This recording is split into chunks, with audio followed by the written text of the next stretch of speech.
اعوذ باللہ من الشیطان الرجیم بسم اللہ الرحمن الرحیم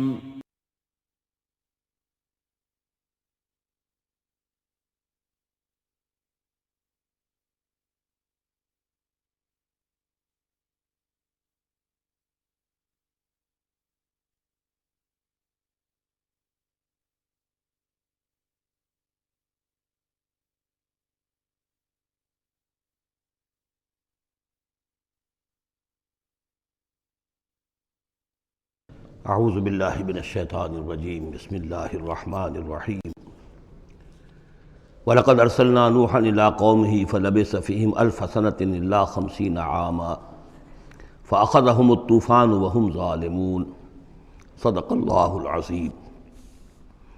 رب اشرح لي صدری ويسر لي امری واحلل عقدۃ من لسانی یفقہوا قولی۔ سورہ عنکبوت کے کل 7 رکوع ہیں۔ پہلا رکوع جیسا کہ میں عرض کر چکا ہوں کہ قرآن مجید کے اہم ترین مقامات میں سے ہے، خاص طور پر دعوت اور تحریک اور اللہ تعالیٰ کے دین کے غلبے کی جد و جہد میں جو مسائل درپیش ہوتے ہیں کارکنوں کو، اس دور میں جب کہ پرسیکیوشن ہو، ستایا جا رہا ہو، مشکلات آ رہی ہوں، قربانیاں دینی پڑیں، تو اس کے جتنے بھی مسائل پیدا ہوتے ہیں ان سب کا بہت ہی جامع جو بیان ہے اور رہنمائی ہے وہ اس رکوع میں آ چکی ہے۔ تو یہ نوٹ کر لیجئے کہ مطالعہ قرآن حکیم کے جس منتخب نصاب کا میں تذکرہ کرتا رہا ہوں چند دنوں سے، اس کا جو 5واں حصہ ہے، اس کا پہلا سبق جو ہے وہ اسی سورہ عنکبوت کے پہلے رکوع پر مشتمل ہے، اور یہ اس حصے کا یوں سمجھیے کہ بمنزلہ فاتحہ ہے اس حصے کے لیے۔ اب جو بقیہ 6 رکوع ہیں ان میں 3 میں انباء الرسل کا معاملہ آ رہا ہے، لیکن ظاہر بات ہے کہ یہاں جو انباء الرسل آ رہے ہیں تو بیچ بیچ میں خاص طور پر یہی جو مسئلہ ہے بیک گراؤنڈ میں جو مسلمانوں کے مسائل درپیش ہیں، اور جو اس وقت حضور صلی اللہ علیہ وسلم اور آپ کے ساتھی جن مسائل سے دوچار ہیں، اور جو کچھ کہ کشاکش جو ہے مکے میں ہو رہی ہے اہل کفر اور اہل ایمان کے مابین، تو اس کے یوں سمجھیے بٹوین دی لائنز وقفے وقفے سے اس کی طرف بھی اشارے ہیں۔ پھر جو بقیہ 3 رکوع رہ جائیں گے، ان 3 رکوعوں میں 2 لڑیاں ہیں جو بٹی ہوئی ہیں۔ ایک لڑی میں خطاب ہے مشرکین عرب کی طرف، اور ایک لڑی میں جو اہل ایمان تھے، جو حضور صلی اللہ علیہ وسلم پر ایمان لائے تھے، جو ان مشکلات سے دوچار تھے، وہاں بھی پھر گن کر 10 ہدایات ان کو دی گئی ہیں، لیکن وہاں یہی ہے کہ وہ بٹی ہوئی ہونے کی وجہ سے لڑیاں وہ کٹا پھٹا معاملہ ہوگا، جیسے کہ سورہ بقرہ میں آپ کو بتا چکا ہوں یا سورہ نساء میں۔ وَلَقَدْ أَرْسَلْنَا نُوحًا إِلَىٰ قَوْمِهِ، اور ہم نے بھیجا تھا نوح کو اس کی قوم کی طرف، فَلَبِثَ فِيهِمْ أَلْفَ سَنَةٍ إِلَّا 50 عَامًا، تو رہا ان کے مابین وہ 1000 برس سے صرف 50 برس کم، 950 برس۔ حضرت نوح کا ذکر کتنی مرتبہ آ چکا ہے، لیکن یہ بات پہلے کبھی نہیں کہی گئی، یہاں کیوں کہی گئی کہ اے مسلمانوں تم ابھی پریشان ہو گئے ہو، ابھی عشق امتحان اور بھی ہیں، اور جیسے کہ سورہ انعام میں آیا تھا، اے نبی اگر آپ کو یہ جھٹلا رہے ہیں وَإِن يُكَذِّبُوكَ فَقَدْ كُذِّبَ رُسُلٌ مِّن قَبْلِكَ، تو آپ سے پہلے ہمارے رسول تھے، انہوں نے صبر کیا۔ ذرا یاد کیجئے کہ ہمارے بندے نوح نے صلی اللہ علیہ السلام 950 برس تک صبر کیا۔ تو اے مسلمانوں تم سوچو، تم ابھی سے گھبرا گئے ہو؟ یہ موج پریشاں خاطر کو پیغام لبے ساحل نے دیا ہے، دور وصال بحر کبھی تو موجوں میں گھبرا بھی گئی۔ فَأَخَذَهُمُ الطُّوفَانُ وَهُمْ ظَالِمُونَ، تو اس کی قوم کو، حضرت نوح کی قوم کو آ پکڑا طوفان نے، اور وہ ظالم تھے، گناہگار تھے۔ فَأَنجَيْنَاهُ وَأَصْحَابَ السَّفِينَةِ، تو ہم نے بچا لیا اس کو، یعنی حضرت نوح کو اور کشتی والوں کو۔ وَجَعَلْنَاهَا آیَةً لِّلْعَالَمِينَ، اور اسے ہم نے بنا دیا تمام جہانوں کے لیے، تمام جہان والوں کے لیے ایک نشانی۔ وَإِبْرَاهِيمَ، اور ہم نے بھیجا ابراہیم کو، اذ قال لقومہ، جب کہ اس نے کہا اپنی قوم سے، اعبدوا اللہ واتقوہ، اللہ کی بندگی اختیار کرو اور اس کا تقوی اختیار کرو۔ ذالکم خیر لکم ان کنتم تعلمون، یہی تمہارے لیے بہتر ہے اگر علم رکھتے ہو۔ انما تعبدون من دون اللہ اوثانا، یہ جن کو تم پوج رہے ہو اللہ کو چھوڑ کر، یہ تو صرف کوئی بت ہیں، ان کے تھان ہیں جو تم نے بنا لیے ہیں۔ وتخلقون افکا، اور تم نے جھوٹ موٹ گھڑا ہوا ہے، یہ اس کی کوئی بنیاد نہیں، کوئی سند نہیں، نہ عقل میں اور نہ ہی کسی اللہ کی اتاری ہوئی کتاب میں۔ ان الذین تعبدون من دون اللہ لا یملکون لکم رزقا، یہ لوگ جنہیں تم پوجتے ہو اللہ کے سوا، وہ تمہیں رزق نہیں دینے کا اختیار رکھتے۔ فابتغوا عند اللہ الرزق، تو رزق تلاش کرو اللہ کے پاس، اللہ سے مانگو رزق، اللہ سے اپنی مشکل کشائی کی درخواست کرو، اللہ سے اپنی حاجت روائی کے لیے دعا کرو، وَاعْبُدُوهُ اور اس کی بندگی کرو، وَاشْكُرُوا لَهُ اور اس کا شکر ادا کرو، الیہ ترجعون یقیناً اسی کی طرف تم لوٹا دیے جاؤ گے۔ اب یہ ذکر حضرت ابراہیم کا کر کر طویل جو ہے ایک جملہ معترضہ آ رہا ہے کہ رخ موڑ دیا گیا ہے اس وقت جو کشاکش ہو رہی تھی حضور کے اور مشرکین مکہ کے درمیان، اب ذکر اس کا ہو رہا ہے۔ وَإِن تُكَذِّبُوا گویا کہ اب خطاب ہو رہا ہے اہل مکہ سے، اور اگر تم جھٹلا رہے ہو فقد کذب امم من قبلکم، تو دیکھو تم سے پہلے بہت سی قوموں نے جھٹلایا، وما علی الرسول الا البلاغ المبین، اور ہمارے رسول پر محمد پر صلی اللہ علیہ وسلم کوئی ذمہ داری نہیں ہے سوائے واضح طور پر اور صاف صاف پہنچا دینے کے۔ اولم یروا کیف یبدی اللہ الخلق ثم یعیدہ، کیا وہ دیکھتے نہیں ہے کیسے اللہ تعالیٰ تخلیق پہلی مرتبہ کرتا ہے پھر وہ دوبارہ بھی کرے گا۔ ان ذلک علی اللہ یسیر، اور یہ اللہ تعالیٰ پر بہت آسان ہے۔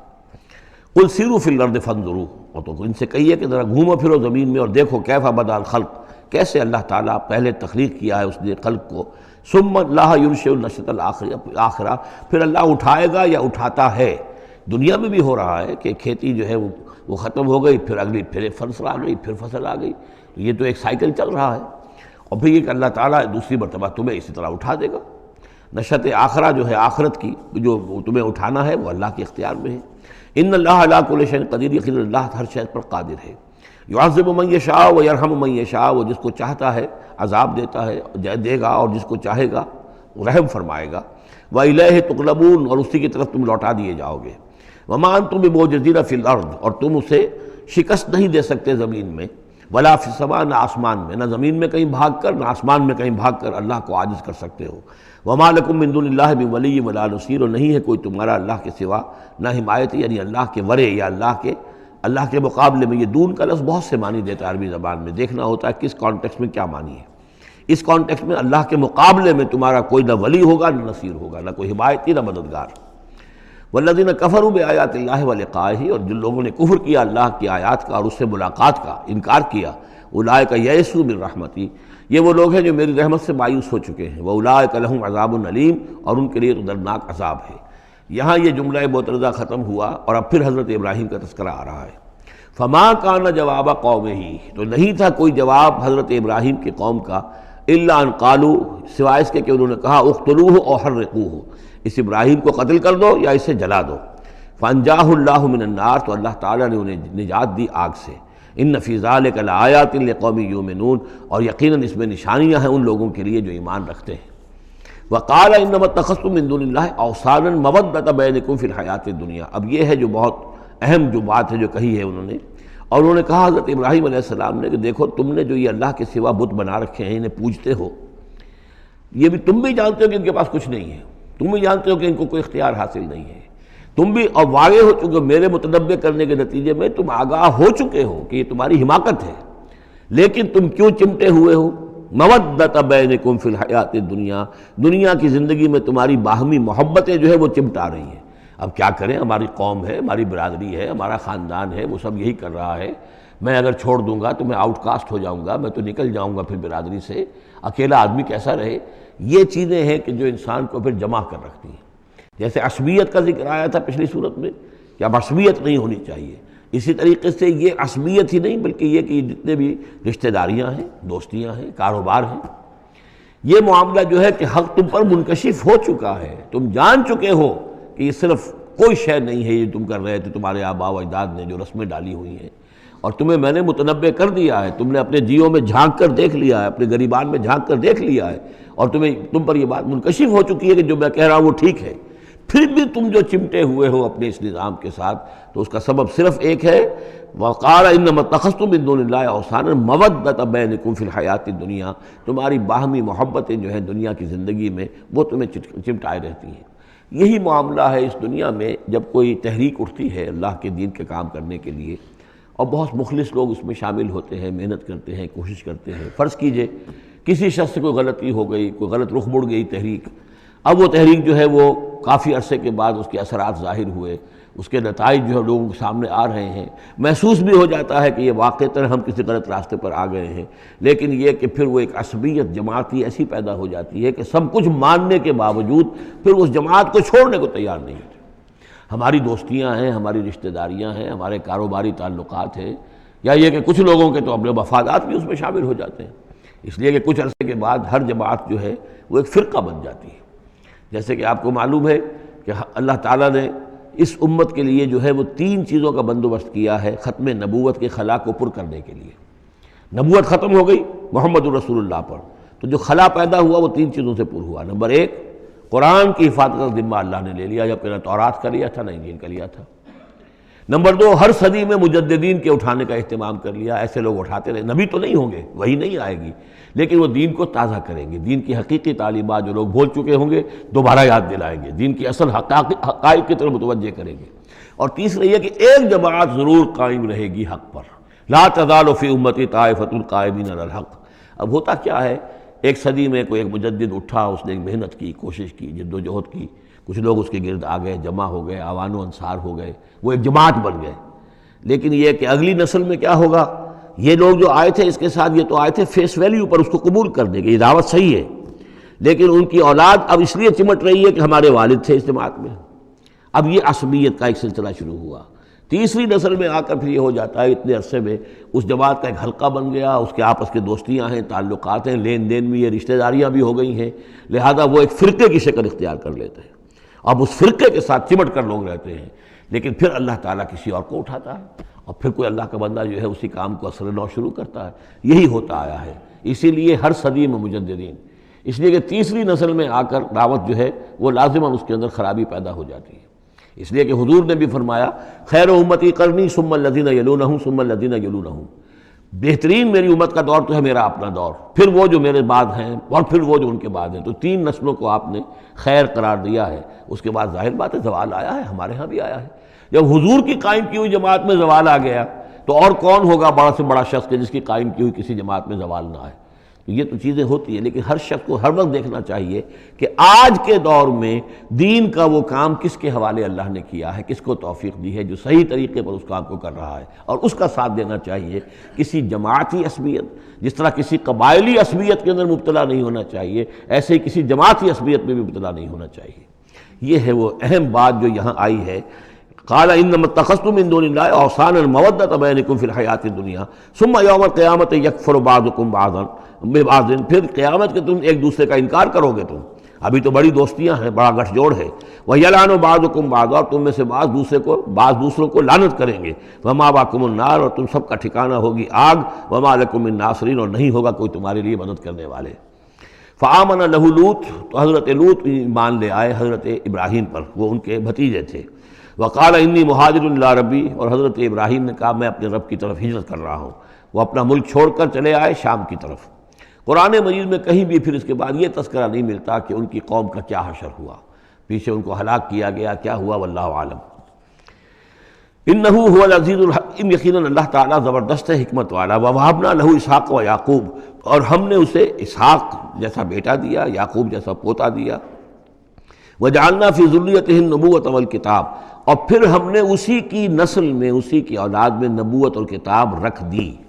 یہ نوٹ کر لیجئے کہ حضرت ابراہیم علیہ السلام کے بعد کوئی نبی، کوئی رسول اس دنیا میں ان کی نسل سے باہر نہیں آیا، لیکن یہ کہ ان کی نسل کہاں کہاں پھیلی ہے یہ ہم نہیں جانتے۔ حضرت ابراہیم کے بیٹے حضرت اسحاق، ان کی نسل کتنی تھی، کہاں کہاں گئی ہے۔ تورات نے تو محفوظ رکھا ہے صرف یعقوب کو، اس لیے کہ بنی اسرائیل کیونکہ یہ لوگ ہیں، اس اپنی نسلی وہ جو بات تھی اس کے حوالے سے حضرت یعقوب کے بارے میں تو ساری چیزیں موجود ہیں۔ حضرت اسحاق کی کوئی اور بیٹا بھی تھا کہ نہیں تھا، عیسو تھا مثلا، تو وہ عیسو کہاں ہے، اس کی اولاد کہاں گئی۔ اس طرح بنی قطورہ، کئی بیٹے تھے حضرت ابراہیم کے حضرت قطورہ سے، تو ان میں سے صرف ایک کا ہمیں تذکرہ ملتا ہے، اور وہ ہے حضرت شعیب جس نسل میں آئے ہیں، مریم کی اولاد، باقی کہاں گئے۔ تو اسی طریقے سے یہ کہ یہ جو در حقیقت یہ اولاد ابراہیم کہاں کہاں پھیلی ہے، جیسے کہ میرا گمان ہے کہ ہندوستان میں بھی آئی ہے۔ نہ صرف یہ کہ ہو سکتا ہے کہ حضرت اسحاق کی اولاد میں سے عیسو کی اولاد آئی ہو اور وہ یہاں پر آباد ہوئی ہو، لیکن یہ کہ ان کا تعلق بھی یہ خاص طور پر برہمن طبقہ جو ہے، میں سمجھتا ہوں کہ وہ اسی طریقے سے ابراہیم کی نسل سے ہے۔ برہمن ابراہیم سے تعلق رکھنے والا برہمن، تو یہ میں سمجھتا ہوں کہ لفظی جو ہے اس کے اندر مناسبت موجود ہے۔ واللہ عالم، یقین سے ہم نہیں کہہ سکتے، اللہ یہ کہ کوئی شخص ہسٹری کا اس کو اپنا ریسرچ کا موضوع بنائے، بڑا عالم ہو وہ لائبریریاں جو ہیں کھنگالے اور پرانی تاریخیں دیکھے شاید۔ وَوَهَبْنَا لَهُ إِسْحَاقَ وَيَعْقُوبَ وَجَعَلْنَا فِي ذُرِّيَّتِهِ النُّبُوَّةَ وَالْكِتَابَ، ہم نے اسی کی نسل میں، اسی کی اولاد میں نبوت اور کتاب رکھ دی۔ طویل عرصے تک وہ نبوت و کتاب آتی رہی حضرت یعقوب کی اولاد میں، پھر آخری نبوت و رسالت حضرت اسماعیل کی اولاد میں۔ وَآتَيْنَاهُ أَجْرَهُ فِي الدُّنْيَا، ہم نے اسے اجر جو ہے دنیا میں بھی عطا فرمایا۔ وَإِنَّهُ فِي الْآخِرَةِ لَمِنَ الصَّالِحِينَ، اور یقیناً وہ آخرت میں ہمارے بڑے نیک بندوں میں سے ہیں۔ وَلُوطًا، اور ہم نے لوط کو بھیجا، اذ قال لقومه إنكم لتاتون الفاحشة، جب انہوں نے کہا اپنی قوم سے، یہ جو قوم کہا گیا مجازن، حقیقتاً وہ قوم ان کی نہیں تھی، حضرت لوط جو ہے وہ تو بھیجے گئے ہیں ان شہروں کی طرف، یہی ایک استثناء ہے، ورنہ ہر قوم کی طرف رسول اسی کی امت اسی میں سے بھیجا گیا۔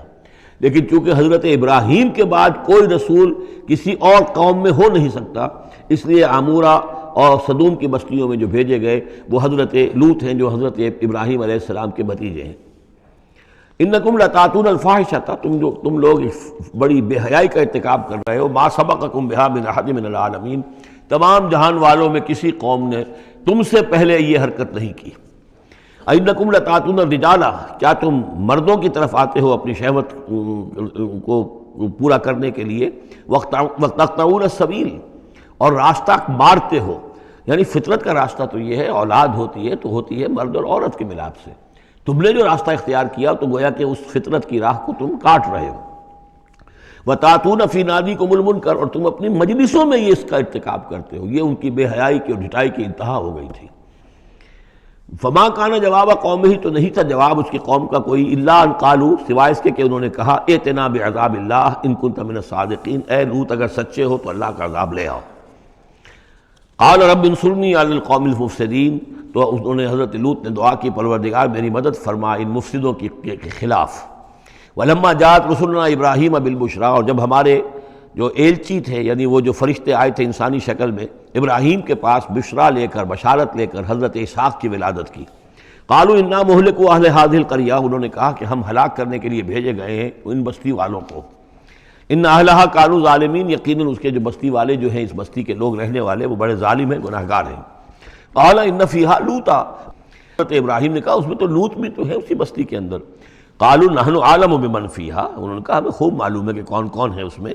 لننجینہ اہلہ الا امرأتہ، ہم اسے بچا لیں گے، نجات دیں گے، اس کو بھی اس کے گھر والوں کو بھی، سوائے اس کی بیوی کے، کانت من الغابرین، وہ ہوگی رہ جانے والوں میں۔ ولما ان جاءت رسلنا لوطا، اور جب وہ ہمارے ایلچی جو ہیں وہ پہنچے حضرت لوط کے پاس، سیء بہم، ان کو دیکھ کر وہ پریشان ہوئے، وضاق بہم ذرعا، اور ان کا دل جو بہت تنگ ہوا، خوبصورت لڑکوں کی شکل میں آئے تھے۔ وقالوا لا تخف ولا تحزن، انہوں نے کہا نہیں آپ نہ کوئی خوف کھائیں اور نہ کوئی رنجیدہ ہوں، انا منجوک واہلک، ہم تو آپ کو نجات دینے کے لیے آئے ہیں اور آپ کے گھر والوں کو، الا امرأتک، سوائے آپ کی بیوی کے، کانت من الغابرین، وہ پیچھے رہنے والوں ہی میں ہے۔ انا منزلون علی اہل هذه القریۃ رجزا من السماء، ہم نازل کرنے والے ہیں اس بستی کے رہنے والوں پر ایک آفت، ایک عذاب آسمان سے، بما کانوا یفسقون، بسبب اس فسق کے اور فجور کے اور گندگی کے جو وہ کر رہے تھے۔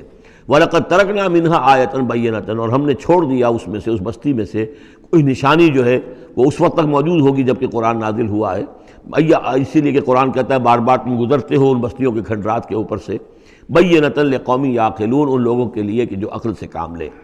وَإِلَىٰ مَدْيَنَ أَخَاهُمْ شُعَيْبًا، اور مدین کی طرف ہم نے بھیجا ان کے بھائی شعیب کو۔ فقال یا قوم اعبدوا اللہ، اور انہوں نے کہا کہ اے میری قوم کے لوگوں اللہ کی بندگی کرو، وارجوا الیوم الآخرہ، اور دیکھو آخرت کے دن کی، قیامت کے دن کی انتظار میں رہو، امید میں رہو، وہ قیامت کا دن آ کر رہے گا۔ ولا تعثوا فی الارض مفسدین، اور زمین میں فساد مچاتے مت پھرو۔ فکذبوہ، تو انہوں نے اس کو جھٹلا دیا، فاخذتہم الرجفۃ، تو انہیں آ پکڑا ایک زلزلے نے، فاصبحوا فی دارہم جاثمین، تو وہ اپنے گھروں کے اندر پڑے رہ گئے اوندھے ہوئے۔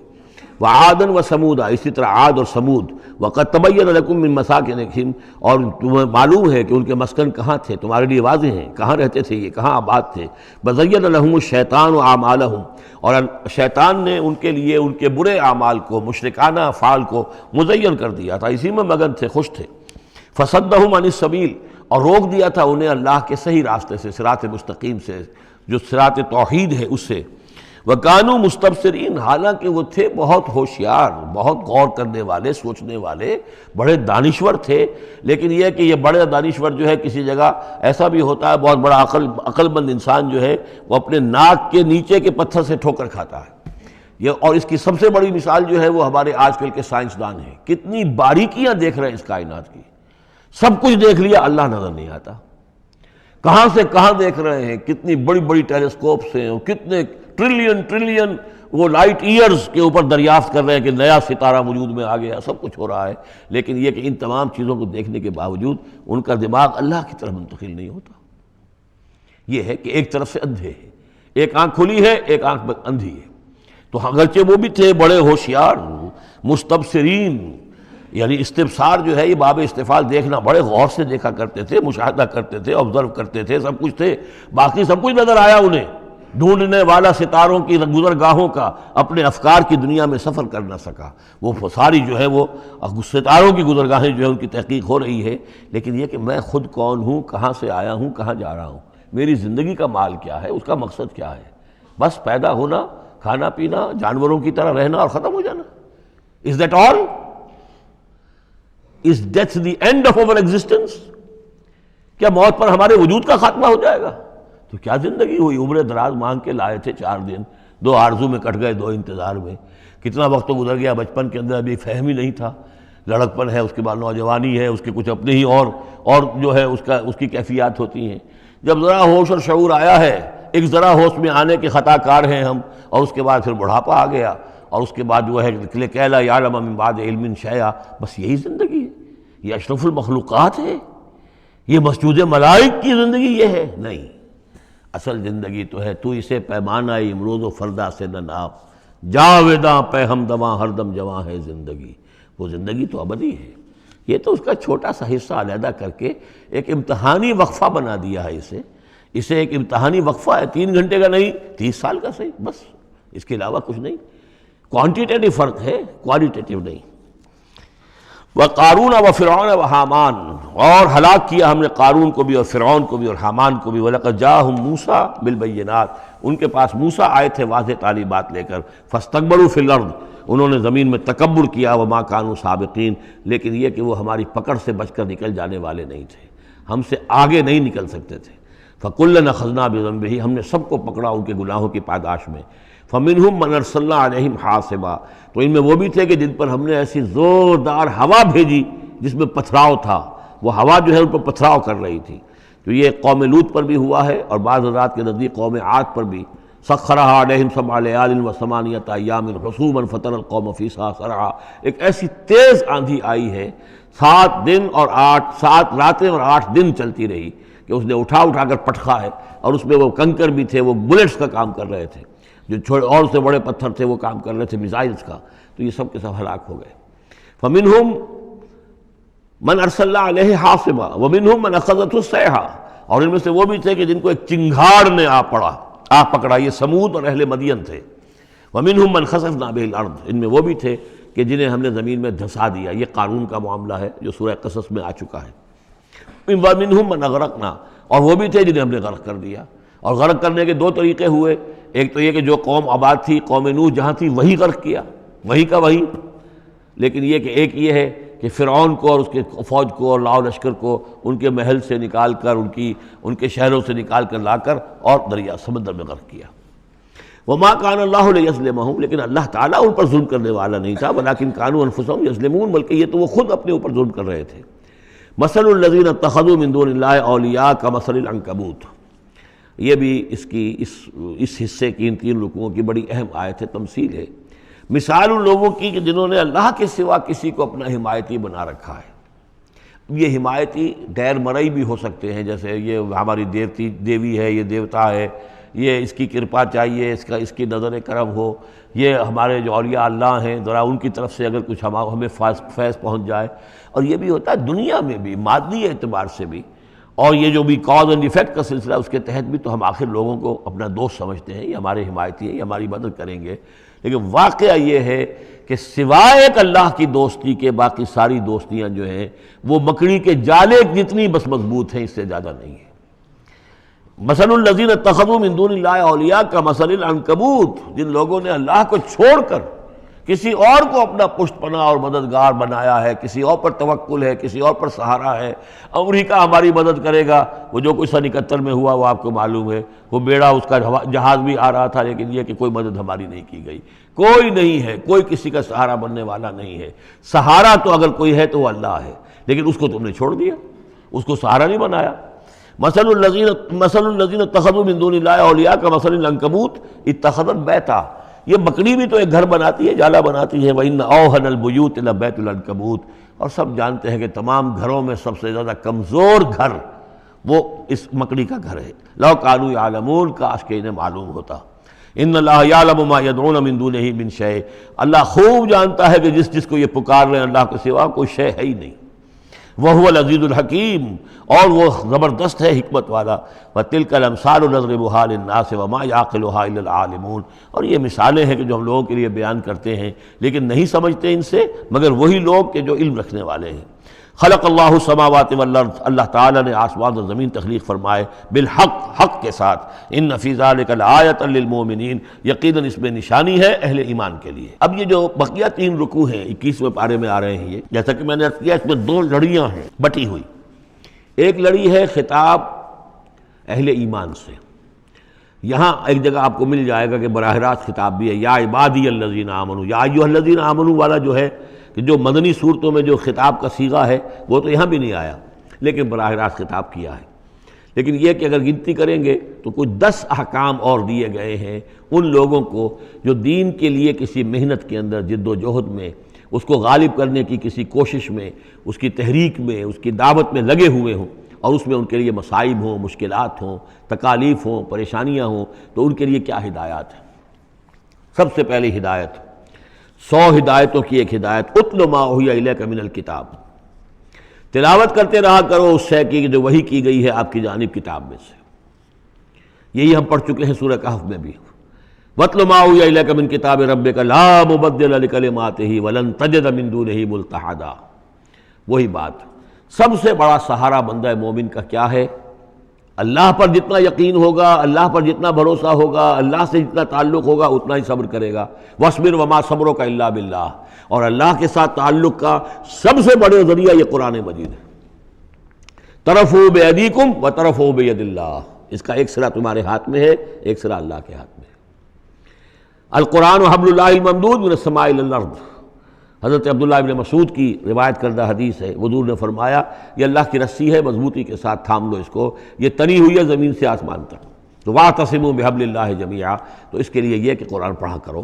اتل ما اوحی الیک من الکتاب واقم الصلاۃ، اور قرآن کے بعد نمبر 2 نماز قائم کرنا۔ یہ نماز جو ہے اقم الصلاۃ لذکری، یہ سورہ طٰہٰ میں ہم پڑھ آئے ہیں، حضرت موسیٰ کو پہلی وحی ہو رہی ہے، پہلی گفتگو ہو رہی ہے کوہ طور پر، اقم الصلاۃ لذکری ان الصلاۃ تنہیٰ عن الفحشاء والمنکر، یقیناً یہ نماز روکتی ہے بے حیائی کے کاموں سے بھی اور برے کاموں سے بھی۔ وَلَذِکْرُ اللَّہِ اکبر، اور جان لو اللہ کا ذکر سب سے بڑی شے ہے۔ یہاں ذکر کو علیحدہ نہ سمجھیں، یہی ذکر ہے، قرآن جو ہے الذکر ہے۔ ہم نے سورہ ہجر میں دیکھا الذکر، انا نحن نزلنا الذکر وانا لہ لحافظون، تو ذکر میں سب سے پہلے قرآن ہے۔ نمبر 2 اقم الصلاۃ لذکری، نماز قائم کرو میری یاد کے لیے۔ قرآن تو ہے ہی مجسم ذکر، نماز ذکر کے لیے ہے۔ اب تیسری چیز کیا ہے؟ ادعیہ معصورہ ہیں محمد رسول اللہ صلی اللہ علیہ وسلم کی، زندگی کا ہر کام کرتے ہوئے دعا ہے۔ آپ بیت الخلاء میں داخل ہو رہے ہیں تو دعا ہے، نکل رہے ہیں تو دعا ہے، گھر سے باہر جا رہے ہیں دعا ہے، گھر میں داخل ہو رہے ہیں دعا ہے، شیشہ دیکھا ہے تو دعا ہے، کپڑے بدلے ہیں دعا ہے، ہر کام کیجئے وہ، لیکن یہ کہ آپ کا اس وقت اللہ کے ساتھ ذہنی رشتہ قائم رہتا ہے۔ چوتھے نمبر پر جو بھی اور حضور نے فرمائے ہیں، یہ 33 مرتبہ سبحان اللہ اور 33 مرتبہ الحمدللہ اور اللہ اکبر، یہ بھی ذکر ہے۔ تو یہ تمام شکلیں ذکر کی ہیں، صرف کسی ایک شے کو ذکر نہ سمجھے ہمارے ہاں یہ بن گیا بس اللہ اللہ کر رہے ہیں تو ذکر ہے، نہیں، ذکر میں سب سے پہلے قرآن کی تلاوت ہے۔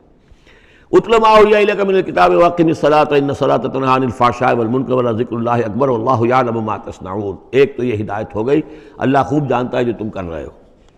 دوسری ہدایت ولا تجادلوا اہل الکتاب الا باللتی ہی احسن، جنہیں پہلے تم سے کتاب دی گئی تھی ان سے جھگڑا مت کرو مگر بہترین طریقے پر، ان سے بات کرو تو بڑے ہی اسلوب سے کرو، خوبصورتی سے کرو، بات کو سمجھانے کے لیے کرو، ان کی توہین نہ ہو کہ جذبات کو آپ بھڑکنے نہ دیں، ان میں حمیت جاہلی جو ہے اپنی امکانیت تک تو کوشش کریں کہ وہ بھڑکے نہ، باقی پھر وہ جو کرتے ہیں اللہ کے ہاں وہ ذمہ دار ہوں گے، لیکن ان سے گفتگو کرو تو بڑے عمدگی کے ساتھ کرو۔ الا الذین ظلموا منہم، سوائے ان کے جو ان میں سے ناانصافی پر تل گئے ہوں۔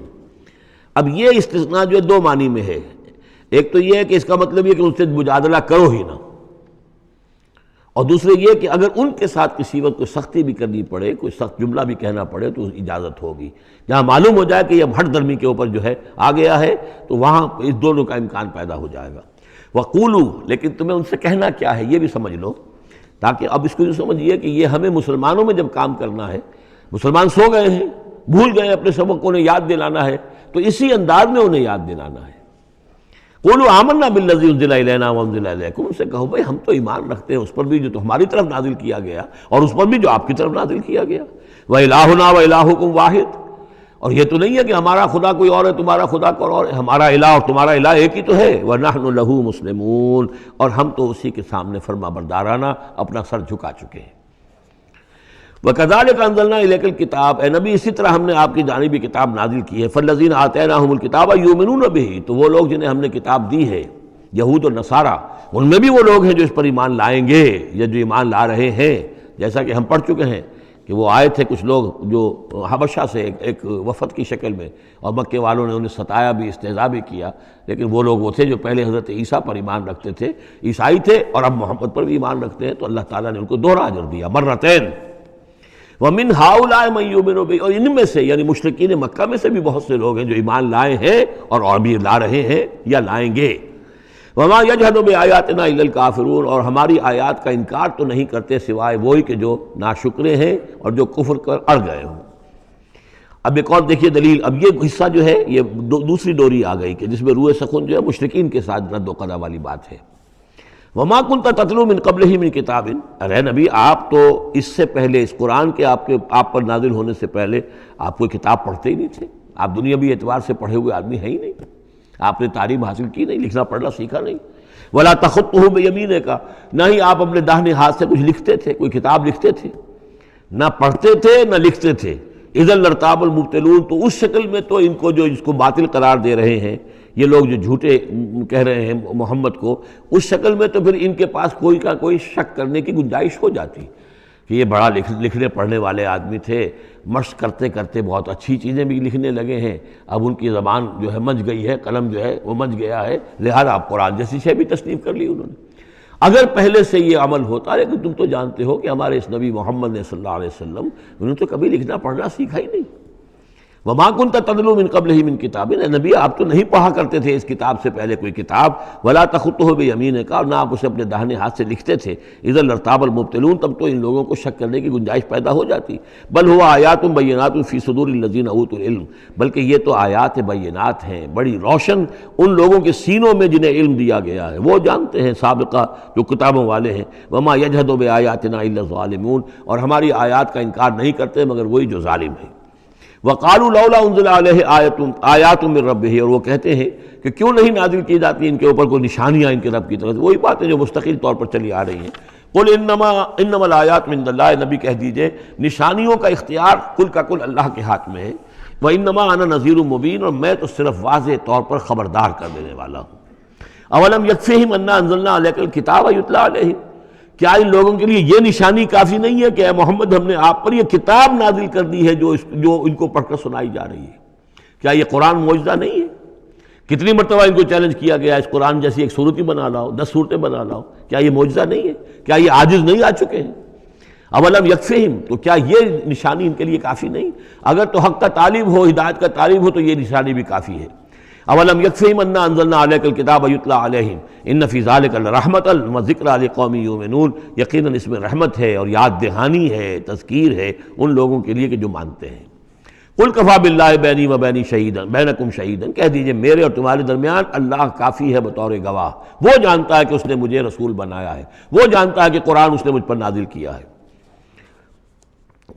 یعلم ما فی السماوات والارض، وہ جانتا ہے جو کچھ کہ آسمانوں میں ہے اور زمین میں ہے، والذین آمنوا بالباطل، اور وہ لوگ جو باطل پر ایمان رکھتے ہیں، وکفروا باللہ، اور اللہ کا کفر کرتے ہیں، اولئک هم الخاسرون، یقیناً وہی لوگ ہوں گے جو خسارے پانے والے ہیں۔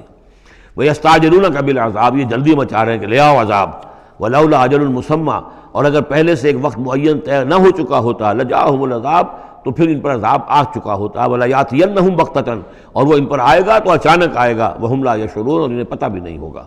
یستعجلونک بالعذاب، یہ نبی پھر دوبارہ یہ الفاظ آئے، نوٹ کیجئے، بہت لطیف بات ہے، یہ عذاب کی جلدی مچا رہے ہیں۔ وَإِنَّ جَهَنَّمَ مُحِيطَةٌ بِالْكَافِرِينَ، حالانکہ جہنم ان کا احاطہ کر چکی ہے۔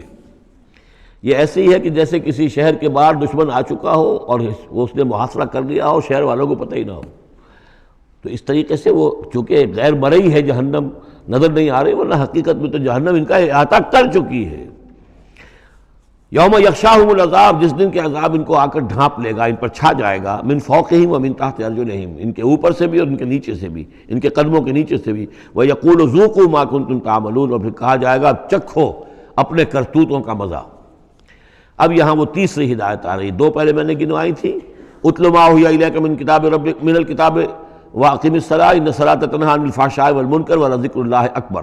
دوسری ولا تجادلوا اہل الکتاب الا بالتی احسن الا الذین ظلموا منہم۔ اب دیکھیے تیسری، یا عبادی الذین آمنوا ان ارضی واسعۃ فایای فاعبدون، اے میرے وہ بندو جو ایمان لائے ہو۔ پورے مکی قرآن میں یہ آیت ہے براہ راست خطاب، اور یا آئے گی آگے چل کر یا عبادی الذین اسرفوا علی انفسہم، بس۔ یا ایھا الذین آمنوا، یہ مکی مدنی دور کی اصطلاح ہے۔ یا عبادی الذین آمنوا، بڑا اس میں جو ہے نا بڑی عنایت ہے، شفقت ہے، اے میرے وہ بندو جو مجھ پر ایمان لائے ہو، ان ارضی واسعۃ، میری زمین بڑی کشادہ ہے۔ کیا معنی ہے؟ اگر مکے میں تم پر تمہارا قافیہ تنگ کر دیا گیا ہے، اگر مکے میں زندگی تمہارے لیے محال کر دی گئی ہے توحید پر رہتے ہوئے، چھوڑ دو اس مکے کو۔ یہ ہجرت کا اشارہ ہے، در حقیقت ہجرت حبشہ جو ہے یہ اس کی طرف رہنمائی ہے اس آیت کے اندر، کہ چلے جاؤ، اگر یہاں برداشت سے باہر ہو رہا ہے، تمہارے لیے ناقابل برداشت اگر ہو رہا ہے یہاں کا معاملہ، اور نہیں مزید تو ہندر پاتے، تو اس ملک کو چھوڑ، اس جگہ کو چھوڑ دو۔ یا عبادی الذین آمنوا ان ارضی واسعۃ، میری زمین بڑی کشادہ ہے، فایای فاعبدون، پس صرف میری ہی بندگی کرو۔ چوتھی ہدایت، کل نفس ذائقۃ الموت، دیکھو موت تو آنی ہی آنی ہے، آج آ جائے کل آ جائے، آج نہ آئے کل آ جائے گی۔ آخر عمار اور یاسر کو ابو جہل نے اگر فرض کرو کہ ذبح کر دیا ہے، تو فرض کیجئے کہ چند دن اور جیتے تو موت تو پھر بھی آنی تھی نا۔ تو کل نفس ذائقۃ الموت، اگر یہ بات ذہن میں رہے کہ موت تو آنی ہی آنی ہے، آج نہیں تو کل، تو پھر بھی انسان جو ہے اس کے اندر ہمت بنی رہے گی کہ میں خواہ اپنی زندگی بچانے کے لیے حق کو چھوڑوں اور باطل سے ساز باز کروں، اس سے مصالحت کروں۔ ثم الینا ترجعون، اور پھر تم ہماری طرف لوٹا دیے جاؤ گے۔ پانچویں بات، والذین آمنوا وعملوا الصالحات لنبوئنہم من الجنۃ غرفا، ہمارے اس وعدے پر پختہ یقین رکھو کہ جو ایمان لائیں گے اور نیک عمل کریں گے، ہم لازماً ان کو جگہ دیں گے اس جنت کے بالا خانوں میں، جو سورہ فرقان کے آخری رکوع میں آیا تھا، اولئک یجزون الغرفۃ بما صبروا، انہیں غرفہ بالا خانہ ملے گا۔ تو من الجنت غرفاً، جروں کے بالا خانے ملیں گے جنت کے، تجری من تحت الانہار خالدین فیہا، جس کے نیچے ندیاں بہتی ہوں گی، اس میں وہ ہمیشہ ہمیش رہیں گے۔ نعم اجر العاملین، کیا ہی اچھا ہوگا عمل کرنے والوں کا اجر۔ چھٹی بات، الذین صبروا وعلی ربہم یتوکلون، وہ لوگ کہ جو صبر کریں اور اپنے رب پر توکل کریں۔ صبر کرو اور توکل کرو، دو ہی چیزیں ہیں، جو آئے جھیلو، صبر کرو، برداشت کرو، اور جو کچھ کرنا ہے اس میں توکل اللہ پر ہو، اپنی ذات پر نہیں، اپنی طاقت پر نہیں، اپنی صلاحیت پر نہیں، اپنی ذہانت پر نہیں، اپنی فطانت پر نہیں، اپنی لیاقت پر نہیں، سارا توکل اللہ پر، نہ مادی اسباب و وسائل پر۔ اگلی ہدایت اور آ رہی ہے، وَكَأَيٍّ مِّن دَابَّةٍ لَا تَحْمِلُ رِزْقَهَا، یہ بھی نہ سمجھو کہ تمہارا رزق جو ہے کسی کے قبضے میں ہے وہ روک دے گا، اور تمہیں کیا کھاؤ گے کیا پیو گے۔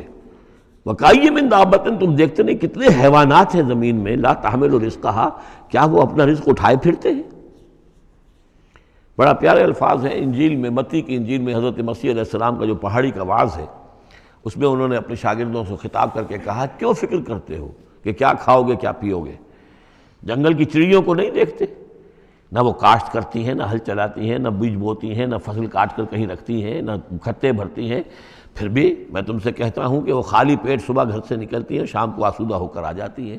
تو جو رب تمہارا جو رب ان کو چڑیوں کو کھلا رہا ہے وہ تمہیں نہیں کھلائے گا؟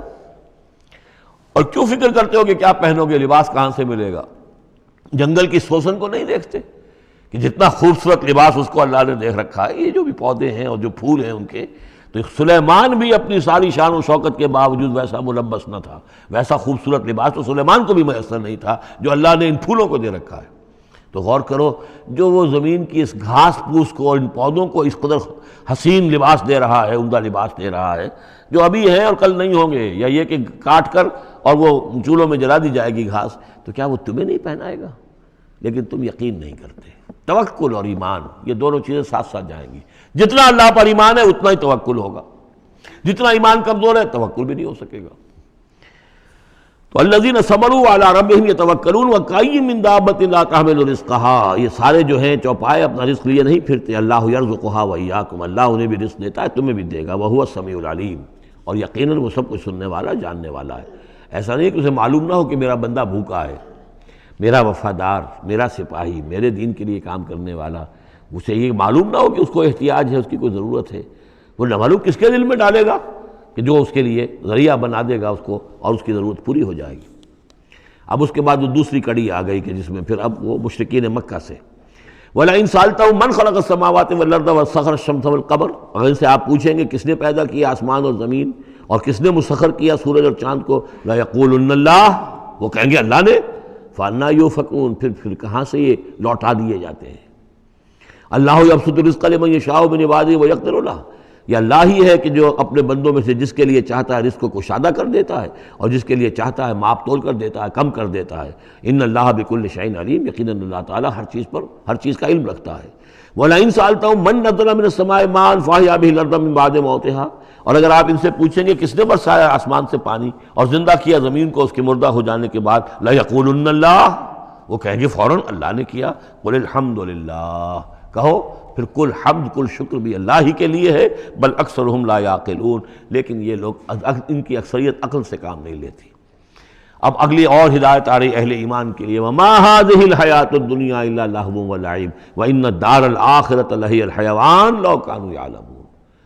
دیکھو مسلمانوں، یہ دنیا کی زندگی تو کھیل کود کے سوا کچھ نہیں، کھیل ہے، کچھ جی کا بہلا لینا ہے، یہ ڈرامہ ہے جو ہو رہا ہے۔ یہاں بادشاہ ہوتا ہے کچھ عرصے کے لیے بادشاہ، جیسے ڈرامے میں بادشاہ ہوتا ہے، لیکن جب مرے گا تو کیا وہ بادشاہت کہاں رہ جائے گی؟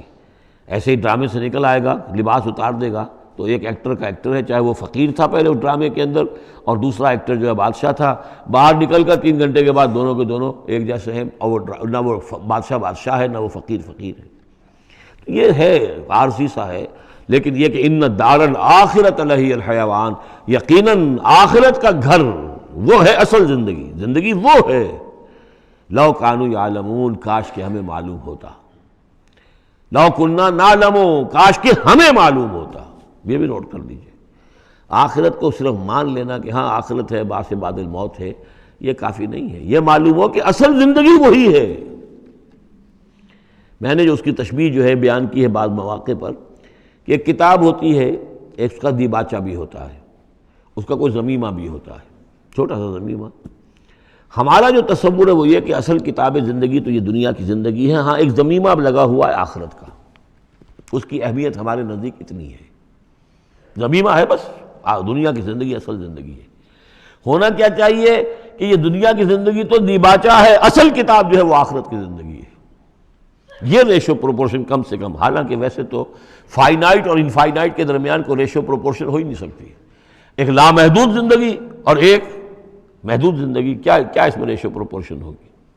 لیکن یہ کہ پھر بھی اگر کوئی کرنی ہے تو دیباچہ اور کتاب زندگی اصل موت کے بعد کھلے گی، یہ دیباچہ ہے، یہ مقدمہ ہے۔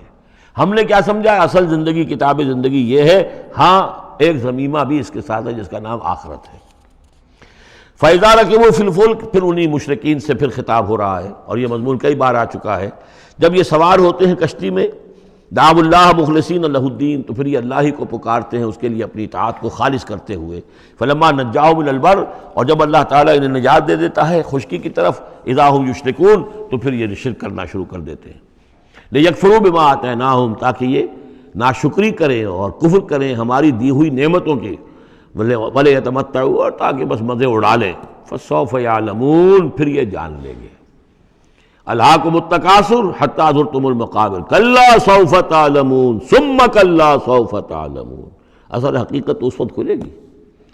اولم یروا انا جعلنا حرما آمنا، یہ پھر اہل ایمان سے کہا جا رہا ہے، کیا یہ دیکھتے نہیں کہ ہم نے حرم کو ان کے لیے امن کی جگہ بنا دیا ہے. وَيُتَخَطَّفُ النَّاسُ مِنْ حَوْلِهِمْ، اور لوگ جو ہیں اچک لیے جاتے ہیں ان کے ارد گرد سے. باقی عرب کے اندر تو امن و امان تھا ہی نہیں. أَفَبِالْبَاطِلِ يُؤْمِنُونَ وَبِنِعْمَةِ اللَّهِ يَكْفُرُونَ، تو کیا یہ باطل پر ایمان رکھتے ہیں اور اللہ کی نعمت کا یہ کفران کر رہے ہیں. وَمَنْ أَظْلَمُ مِمَّنِ افْتَرَىٰ عَلَى اللَّهِ كَذِبًا أَوْ كَذَّبَ بِالْحَقِّ لَمَّا جَاءَهُ، اس شخص سے بڑا ظالم اور کون ہوگا جس نے کوئی چیز گھڑ کر اللہ کی طرف منسوب کر دی، اور اسی طرح وہ شخص کہ جس نے اللہ کی طرف سے آئے ہوئے حق کی تکذیب کر دی جبکہ اس کے پاس آیا. یہ دونوں ہم بدن جرم ہیں. یعنی اگر میں جھوٹ موٹ قرآن جو ہے خود تصنیف کر کے اللہ کی طرف منسوب کر رہا ہوں تو مجھ سے بڑا ظالم اور گناہ گار کوئی نہیں. لیکن یہ بھی سوچ لو، اگر واقعتاً یہ اللہ کا کلام ہے جو میں تمہارے سامنے پیش کر رہا ہوں اور تم اس کی تکذیب کر رہے ہو تو تم سے بڑا ظالم کوئی نہیں. الیس فی جہنم مثوی للکافرین، تو کیا جہنم ہی میں ٹھکانہ نہیں ہے ان کافروں کا. اور آخری آیت جو ہے پھر اسی سیغے میں لنہدین والذین جاہدوا فینا، اہل ایمان کے دلجوئی کے لیے گھبراؤ نہیں، پریشان نہ ہو. والذین جاہدوا فینا لنہدینہم سبلنا، وہ لوگ کہ جو ہماری راہ میں جہاد کریں، محنت کریں، کوشش کریں، جد و جہد کریں، قربانیاں دیں، اظہار کریں، انہیں مطمئن رہنا چاہیے ہمارا پختہ وعدہ ہے، مؤکد وعدہ ہے، ہم لازماً ان کی رہنمائی کریں گے اپنے راستوں کی طرف. لَنَهْدِيَنَّهُمْ سُبُلَنَا وَإِنَّ اللَّهَ لَمَعَ الْمُحْسِنِينَ، اور یقیناً اللہ تعالیٰ ساتھ ہے اہل احسان کے، جو اللہ تعالیٰ کے پر ایمان اور یقین اس درجے کا رکھتے ہوں اور اس کے لیے تن من دھن لگانے کے لیے تیار ہوں، تو اللہ ان کے ساتھ ہے. یعنی اللہ کی نصرت ساتھ ہے، اللہ کی مدد ساتھ ہے، اللہ کی تائید ساتھ ہے.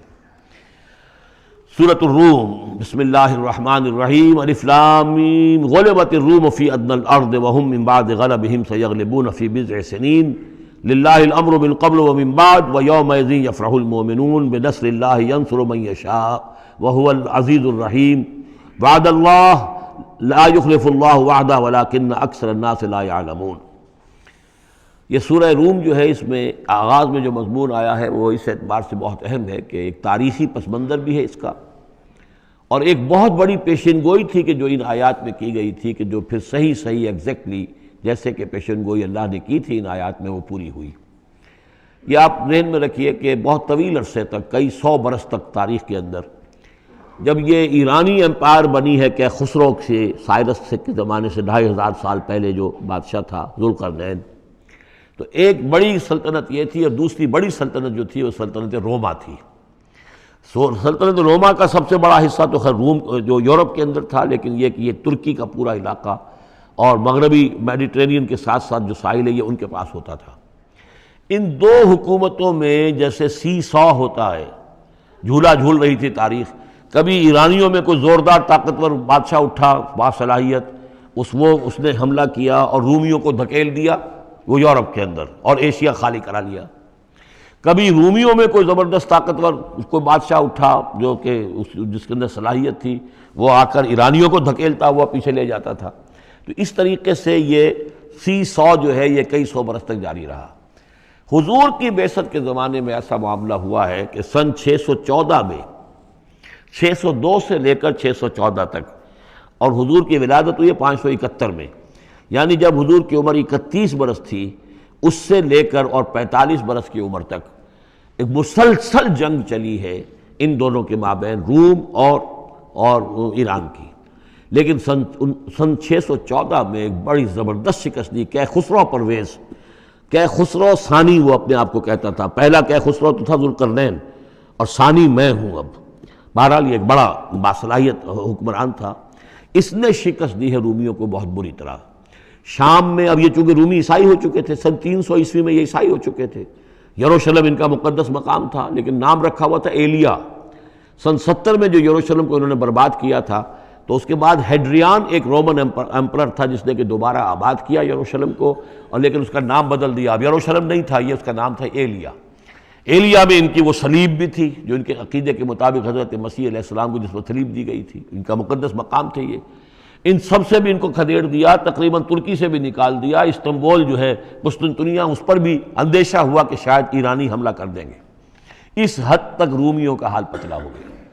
اب ہو یہ رہا تھا کہ جو عرب میں مکے میں ادھر حضور کی دعوت ہے، شروع ہو چکی ہے، 5 برس ہو گئے حضور کو دعوت دیتے ہوئے، یا یہ کہ 15 برس ہونے کو آئے ہیں، لیکن ہوتا یہ تھا کہ یہ مشرکین مکہ یہ سمجھتے تھے کہ ایرانی تو ہمارے بھائی ہیں، وہ مشرک ہیں، آتش پرست ہیں، اور یہ نصرانی جو ہیں، یہ عیسائی جو ہیں، یہ مسلمانوں کے قریب تر ہیں، اس لیے کہ یہ عیسیٰ کو ماننے والے، موسیٰ کو ماننے والے، تو یہ لوگ جو ہیں ان سے قریب ہیں۔ تو وہ بغلے میں جا رہے تھے کہ مسلمانوں تمہارے جو ساتھی ہیں یا تم جیسے جو لوگ ہیں، تمہارے قریب کے لوگ پٹ رہے ہیں، دیکھو ہمارے ساتھی جو ہیں وہ بڑے فتح مند ہو رہے ہیں، وہ آگ کے پوجنے والے، وہ مشرک جو نہ موسیٰ کو مانتے ہیں، نہ عیسیٰ کو مانتے ہیں، نہ تورات کو مانتے ہیں، نہ انجیل کو مانتے ہیں، انہوں نے تمہارے ان ساتھیوں کو کس طریقے سے کھدیڑ دیا ہے، شکست دی ہے۔ تو اس پر مسلمانوں کو صدمہ ہوا، اس پر یہ آیات نازل ہوئی کہ اگرچہ اس وقت تو فی الواقع صورت کی بن گئی ہے، لیکن چند ہی سالوں کے اندر یہ صورت بدل جائے گی، اور یہ کہ رومیوں کو غلبہ حاصل ہو جائے گا، یہ پیشن گوئی کی گئی۔ اس پر پھر حضرت ابوبکر صدیق نے کسی کافر مشرک سے ایک شرط بھی مان لی کہ اگر یہ قرآن کی پیشن گوئی درست ثابت ہوئی تو تم مجھے 100 اونٹ دو گے، اور اگر غلط ثابت ہوئی تو پھر میں تمہیں 100 اونٹ دوں گا۔ لیکن حضور انہوں نے کیا تھا شاید 3-4 سال کی یہ عہد کیا تھا، حضور نے کہا نہیں، بضع کا لفظ آ رہا ہے اس میں کہ چند سالوں کے اندر، بضع کا لفظ جو ہے وہ 9 تک اطلاق ہوتا ہے، تو 9 سال کو رکھو، اور شرط جو ہے دوبارہ اپنی اس 9 سال کے حوالے سے اونٹوں کی تعداد بھی بڑھا دی گئی، لیکن یہ کہ پھر شرط کی مدت 9 سال ہو گئی۔ لیکن 9 سال کے 9ویں سال ہی وہ جو ہے وہ جو پیشن گوئی قرآن کی تھی کہ وہ صحیح ثابت ہوئی۔ ہرقل جو تھا، ہرقل اعظم، اس نے پھر لمبا چکر دیا، بجائے اس راستے سے آنے کے وہ بحیرہ کیسپین کی طرف سے ہو کر، پیچھے سے ہو کر آیا ہے، اور سرپرائز اٹیک کیا اس نے ایران پر، اور بڑی زبردست شکست دی ایران کو، اور اپنی شکست کا بدلہ چکا لیا، اور یہ سارا علاقہ شام وغیرہ کا جو ہے وہ اس نے واگزار کرا لیا۔ اور وہی تھا زمانہ جب کہ مسلمانوں کو میدان بدر میں فتح حاصل ہوئی۔ تو یہ شکست، 2 خوشیاں جمع ہو گئی مسلمانوں کے لیے، کہ ایک تو یہ کہ جو ان کے قریب تر تھے یعنی عیسائی، ان کو فتح حاصل ہو گئی مشرکین کے ساتھ کے مقابلے میں، کہ جو مشرکوں سے قریب تر تھے، آتش پرست تھے۔ دوسرے یہ کہ خود انہیں فتح حاصل ہو گئی، فتح مبین، الفرقان آ گیا بدر کا، اس کا ذکر ہے ان آیات میں۔ الف لام میم، غلبت الروم، رومی مغلوب ہو گئے، فی ادنی الارض، قریب کی سرزمین میں۔ وہ جغرافیہ تو آپ کو دکھایا تھا نقشہ، جزیرہ نمائے عرب، اور اس کے اوپر ایک طرف شام ہے، ایک طرف عراق ہے، اور ادھر عراق کے ساتھ میں ایران ہے، تو قریب جزیرہ نمائے عرب سے قریب ترین ممالک ہیں۔ فی ادنی الارض، قریب کے ملک میں رومی غالب آ گئے، لیکن وہم من بعد غلبہم سیغلبون، وہ اپنی اس مغلوبیت کے بعد ان قریب دوبارہ غالب آئیں گے، فی بضع سنین، چند سالوں میں۔ اور یہ بضع کا لفظ جو ہے یہ 9 تک پر اس کا اطلاق ہوتا ہے، 10 سے کم 9۔ تو حضور نے اسی لیے کہا کہ 9 سال، چونکہ تم شرط مان رہے، اور شرط اس وقت تک شرط لگانا حرام قرار نہیں دیا گیا تھا، ابھی نہ جوئے کی حرمت آئی ہے نہ شراب کی حرمت آئی ہے، اس لیے اس میں آپ کوئی تعجب نہ کریں کہ حضرت ابوبکر نے شرط لگائی۔ تو فرمایا الف لام میم، غلبت الروم فی ادنی الارض وهم من بعد غلبہم سیغلبون فی بضع سنین للہ الامر من قبل ومن بعد، اللہ ہی کا اختیار تھا، اللہ ہی کے ہاتھ میں تھا سارا معاملہ، پہلے بھی اور بعد میں بھی۔ وَيَوْمَئِذٍ يَفْرَحُ الْمُؤْمِنُونَ، اس روز اہل ایمان خوشیاں منائیں گے۔ ایک خوشی تو اس کی ہوگی کہ عیسائیوں کو فتح ہو گئی آتش پرستوں پر، اور بے نصر اللہ ہے، اللہ کی مدد بھی آئے گی ان کے پاس، یعنی غزوہ بدر کا لفظ تو نہیں آیا، لیکن اہل ایمان کو جو ہے اس وقت فرحت ہو گئی بے نصر اللہ، اللہ کی مدد سے۔ ینصر من یشاء، وہ مدد کرتا ہے جس کی چاہتا ہے، وہو العزیز الرحیم، اور وہ زبردست ہے، رحم فرمانے والا۔ وعد اللہ، یہ اللہ کا وعدہ ہے، یہ ہو کر رہے گا۔ لا یخلف اللہ وعدہ، اور اللہ تعالیٰ اپنے وعدے کے خلاف نہیں کرتا۔ ولکن اکثر الناس لا یعلمون، لیکن اکثر لوگ علم نہیں رکھتے۔ یہ ہیں وہ 6 آیات کہ جو اس موقع پر نازل ہوئی ہیں، اور اس کو سمجھ لیجئے کہ یہ تقریباً 614 عیسوی، جبکہ حضور صلی اللہ علیہ وسلم کو دعوت دیتے ہوئے تقریباً 5 برس ہو گئے تھے۔ 610 میں 5واں برس تھا، 610 میں آپ پر وحی شروع ہوئی ہے، اور پھر 9 برس کے بعد وہ غزوہ بدر بھی ہوا اور ان کو بھی فتح حاصل ہو گئی۔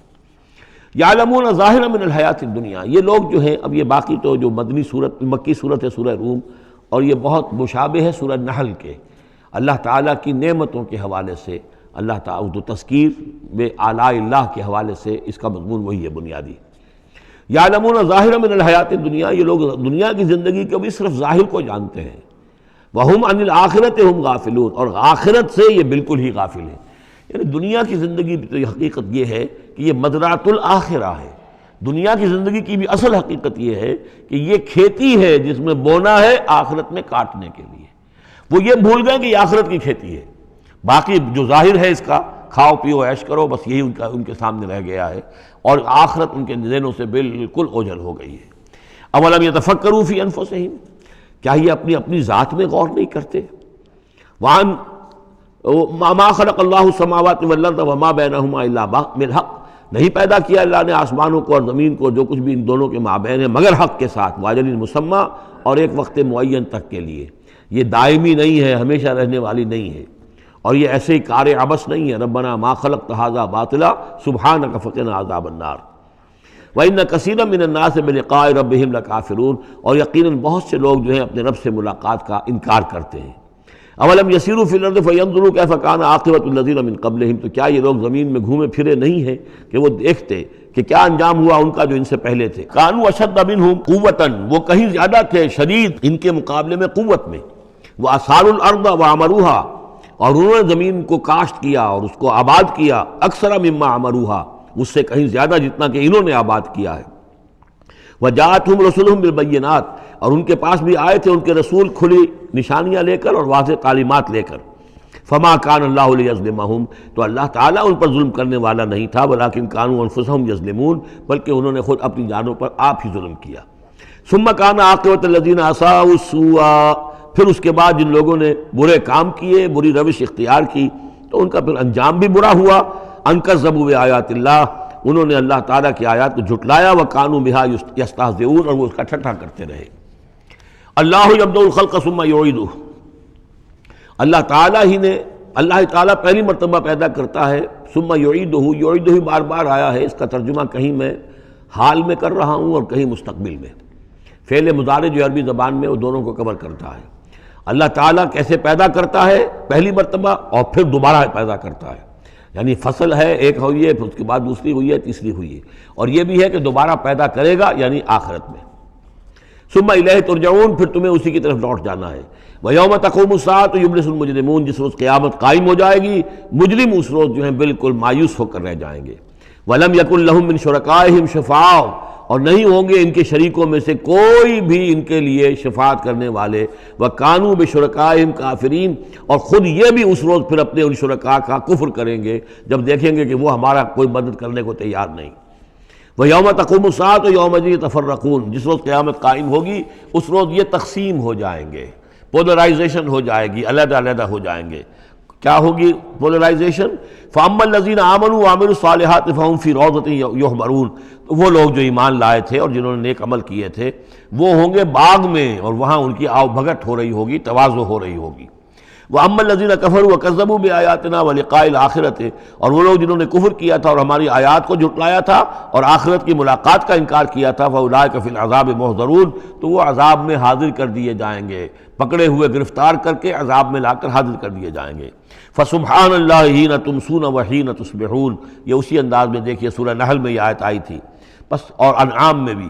پھر اللہ ہی پاک ہے اس وقت بھی جب تمہیں شام ہوتی ہے، تم شام کرتے ہو، وحین تصبحون، اور جب کہ تم دوپہر ہوتی ہے، وحین تصبح جب صبح کرتے ہو، وَلَهُ الْحَمْدُ فِي السَّمَاوَاتِ وَالْأَرْضِ، اور اسی کے لیے ہے حمد اور تعریف آسمانوں میں اور زمین میں، وَعَشِيًّا وَحِينَ تُظْهِرُونَ، اور رات کے وقت بھی اور جب کہ دوپہر ہوتی ہے، ظہر کا وقت ہوتا ہے۔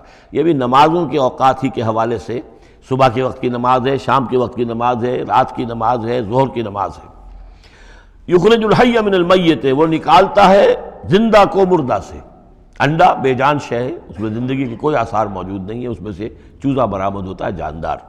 ویخرج المیت من الحی، اسی طرح مرغی سے انڈا برآمد ہوتا ہے، اور بھی جو بہت سی چیزیں کہ جو نکل رہی ہیں۔ ویحیی الارض بعد موتہا، اور وہ زندہ کر دیتا ہے زمین کو اس کے مرنے کے بعد۔ وَكَذَلِكَ تُخْرَجُونَ، اور اسی طریقے سے تم کو بھی نکال لیا جائے گا قبروں سے، زمین میں جہاں تم دفن ہوگے، جہاں تمہارے اجزاء تحلیل ہو چکے ہوں گے، لیکن اللہ تعالیٰ اسی طریقے سے اس مردہ زمین میں سے جیسے فصل نکال لیتا ہے تمہیں نکال لے آئے گا۔ بارک اللہ لی ولکم فی القرآن العظیم ونفعنی وإیاکم بالآیات والذکر الحکیم۔